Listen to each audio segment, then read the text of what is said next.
గలగల గజ్జల గణనాద నువ్వు గౌరీ కుమారుడవు గణనాద. గలగల గజ్జల గణనాద నువ్వు గౌరీ కుమారుడవు గణనాద. దండాలయ్యా ఉండ్రాలయ్యా దయుంజయ్యా దేవా.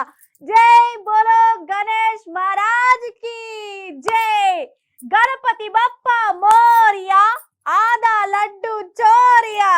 ఇంకేందిగా ఈ 10 రోజులు ఏ ఊరు చూడు ఏ వాడ చూడు ఈ పాటలతోనే మారుమోగుతాయి కదా.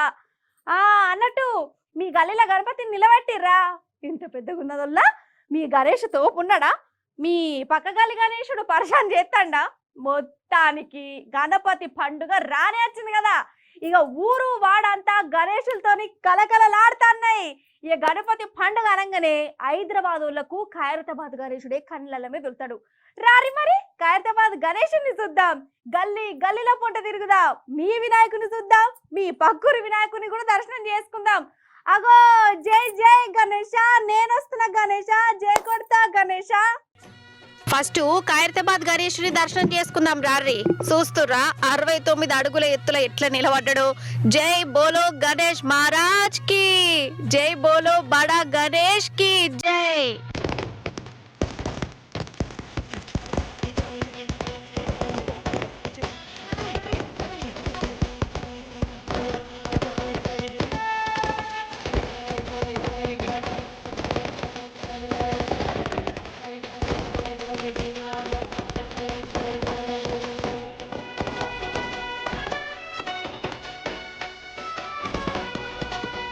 ఇక ఊరు వాడ గణపతి పండుగ జోరుదారుగా నడుతుందల్లా. గణపతి మండపాలు, తీరొక గణపతులు, డీజే పాటలు, పోరల సంబరాలతోనే అసలు ఏమన్నా కానొస్తున్నాయి అసలు.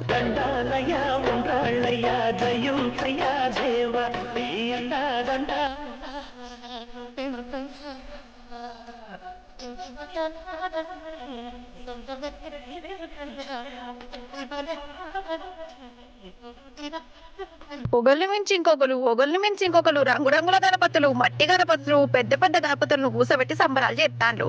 ఇక కొన్ని ఊర్లలో అయితే గణేశులను చూస్తుంటే నాకే పర్షాన్ అనిపించిందోలా. అన్నట్టు ఈ పిల్లగాళ్ళని చూడు, వైభవ్ నగర్ లా పిల్లలు వినాయకుని అవతారం వచ్చేటట్టు ఎంత మంచిగా కూర్చున్నారు.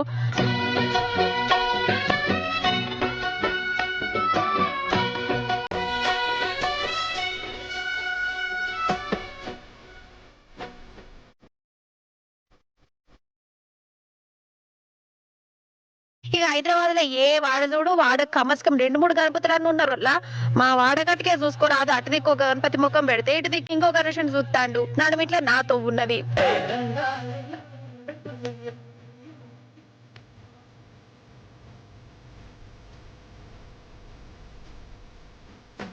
అన్నట్టు గణేశుని పండుగ అందరి పండుగ, పెద్ద పండుగ, 10 ఒత్తులు సంబరంగా చేసుకునే పండుగ. మనం అందరం కూడా పైలంగా ఉండాలి, సంబరంగా చేసుకోవాలి. నవ్వులు పోయి నువ్వులు కానియద్దు, అంతే కదా. మళ్ళీ ఒక్కసారి గట్టిగా జై బోలో గణేష్ మహారాజ్ కి జై.